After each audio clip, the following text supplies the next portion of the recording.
Hey guys, so I wanted to get in and talk about the mountain climber and show you how to activate it stronger. So a lot of us can go through a mountain climber without any core activation. However, to get a really respective, strong engagement, we need to become mindful about our movements. So there's placement of straight arm scapular strength, which is wrapping your arms, external rotation, pushing your hands firmly to the earth. And that wrap here, you can see my core simply engage. One arm, my core is engaging, you can see that. And all I'm doing is wrapping my arms. So that is the first point of call with straight arm scapular strength. The second point of call is making sure your legs are into the hip socket. So when you stand up, this is flimsy and this is integrated leg. So this one's not, this one is. And you can see my core here switch on again through integration. So we need to make sure that we are integrating our limbs into our core section. If we're not doing that and not doing it mindfully, then we're not going to get a full engagement of our whole body, okay? And that's also involved if you're looking to learn inversions. If your legs are not connected to your core and they're doing their own thing, or your arms, the inversions are going to become much more difficult. So from there, when we come into it, let's talk about the plank section.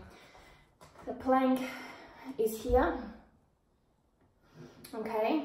And normally a lot of people hold their plank here, okay? Not dropping the hips, not bringing them up. So what we want to do with this to make it more strength engaged with straight arm scapular strength, integrated legs, which means the heels aren't out or in, I want you to lean forward. So you can see a big difference that my core is starting to become engaged here, stronger. You can see the serratus starting to join. So even more firmly, serratus anterior. So from there, you have that lean forward and you're getting a shoulder workout now, pushing away from the mat, head in neutral position. From here, then you start the leg in and out, in and out. So when you jump in and out, it's very important you don't come back like this in these movements, okay? So you want to stay over your wrists, pushing down firmly, and you don't want to come down as well when dropping out. So the longer you can stay in this position and keep that transfer of weight rather than coming back here, the more engagement you're going to get in your core and your shoulders as well.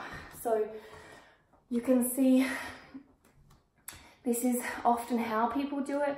You still get a core engagement, but the notch is pushed up when I have to lean into this position, push away from the ground as well. So little transfers of weight help you to develop a better, sounder movement, more connected, and also help you to develop what you're looking for when you're also looking for a stronger core or a more sound, connected body.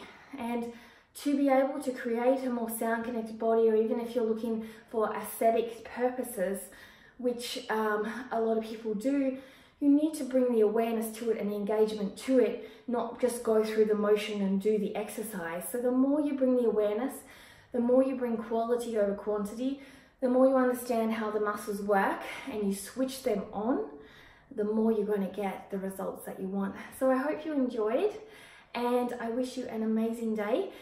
If you want to see how the core activates underneath when I do this exercise, jump onto Patreon. This exercise will be on Patreon with activations underneath as well.